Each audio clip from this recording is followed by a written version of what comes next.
Good afternoon, Internet. Today is Tuesday, February 12th, and coffee in hand, I thought today I would talk a little bit about what should I call it? Uh, the search problem, maybe. Specifically, um, one of the big limitations of our ability to search for information, for example, on the Internet. Um, Currently, as far as I understand it, I'm not a computer scientist, so I could be misinterpreting. But currently, search works um, by looking for keywords and looking for correlation of keywords to turn a complex search query into um, a simple list of results.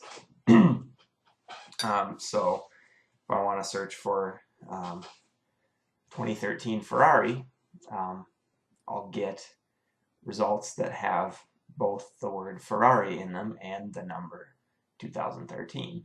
And uh, where those two terms correlate the most often is going to be about the 2013 model of Ferrari sports car. And if I pick, a combination of search terms that's much more vague or general, or with a lot of different possible meanings, um,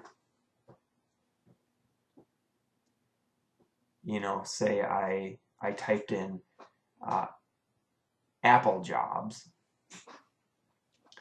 and maybe what I really wanted to do is find job postings at apple orchards. But if I type in Apple jobs, the most likely return is going to be articles about uh, Apple Corporation and Steve Jobs. And there are some tools to help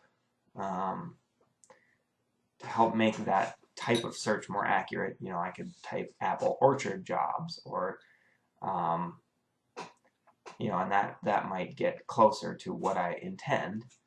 But there are other examples like that um, you are pushed into a certain type of search result based on what the computer thinks is most likely to be the answer to your question.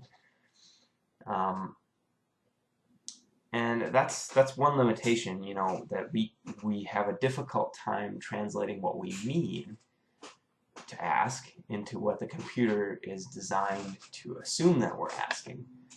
Um, and of course, computers are generally very bad at natural language processing. We don't yet have robust um, systems for that.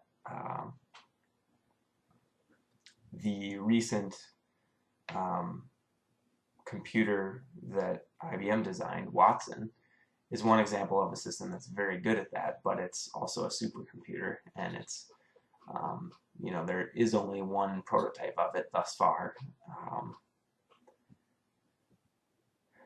Um, but computers don't understand what we mean when we speak. They're simply correlating keywords according to an algorithm that a programmer has written to come up with generally good lists of information.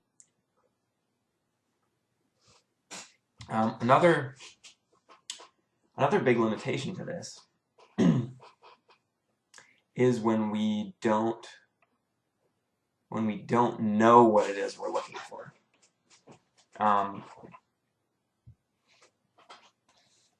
Often when we search the internet, and this discussion applies to more than just the internet, any searching for information in any information system. But I'll just talk about the internet since that's something we're all familiar with and we use on a daily basis. A lot of the time, maybe even most of the time, when we search for something, some piece of information, we already know what we're looking for. And we have in our mind, maybe a tag, a title, a keyword, something in there that links to the piece of information we want, but we don't remember the information itself, but we remember what it is. And so then we can search fairly accurately and effectively for it. There's an entirely different type of search behavior, though, which is where you don't know what it is you're looking for. You know you want to find something, but you don't have a label for it in your mind. Or if you do have a label for it in your mind, you aren't sure if that's the label that is generally used out in the world or if it's just something that you've made up. One example that I've run across recently is looking for job postings for what is now kind of being called design.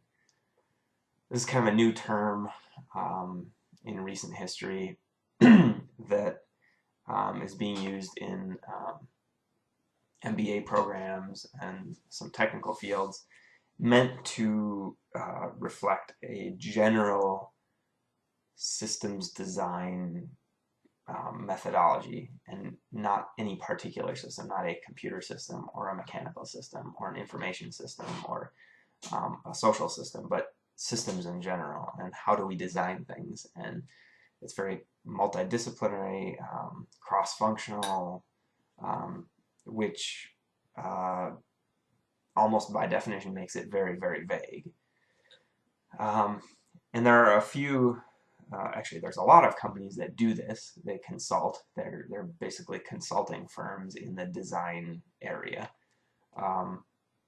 One that's very well known, and I'll link to this, is IDEO. It's spelled I-D-E-O, IDEO. And they're a design consultancy.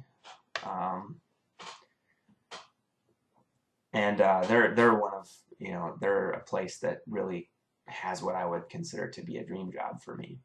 And I've known about them since college, and unfortunately they're located far away from where I live, so it's never been, I've never had an opportunity to apply and work for them. But there are other companies that do what they do, but when I'm looking for them, I have no idea what to call them. So when I'm searching for this information, I try and come up with keywords in my mind and put them into a search, only to find that the results do not reflect what it is that I'm actually looking for. So this is a case where I don't know, in linguistic terms, I don't know what it is I'm looking for. I don't know what words to use to describe the thing that I'm looking for.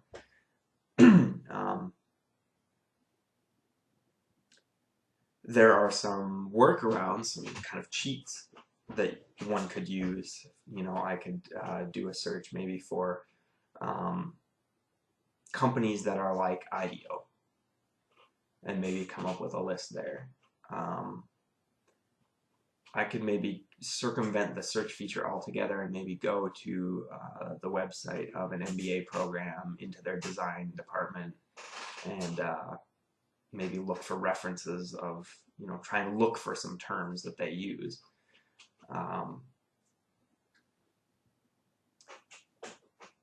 So I guess my point here is that our ability to access information in the way we currently do it has some serious flaws, and some serious holes, I guess, some limitations.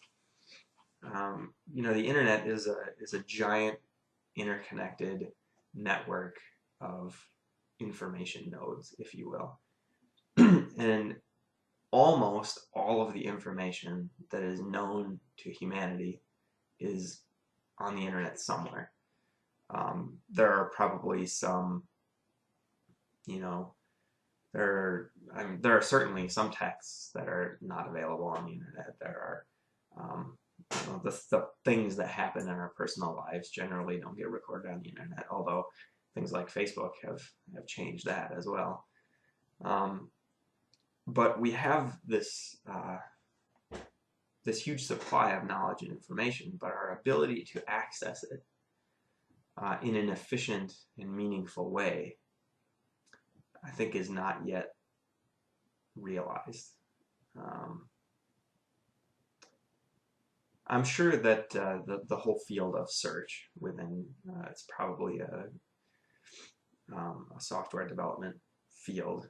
I'm sure there's lots of research going on and quite a bit of work going on to make that better. And I think we will see some breakthroughs, particularly through the Watson concept. Watson is the computer built by IBM that beat the top 2 Jeopardy players recently.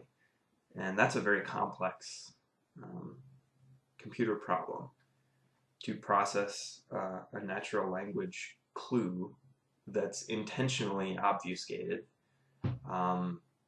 draw inferences from the clue to determine the meaning of the clue, and then go out and find information that will give you the answer. So I think Watson is a good it gives me hope for the future that we'll have some better search behaviors at some point. But search from the user's end doesn't seem to have gone through any wild, large jumps in development in increased efficiency or accuracy or intuitiveness. Although those incremental changes have taken us a long ways from the initial versions of all that. And then of course we do have the additional issue of filtered results.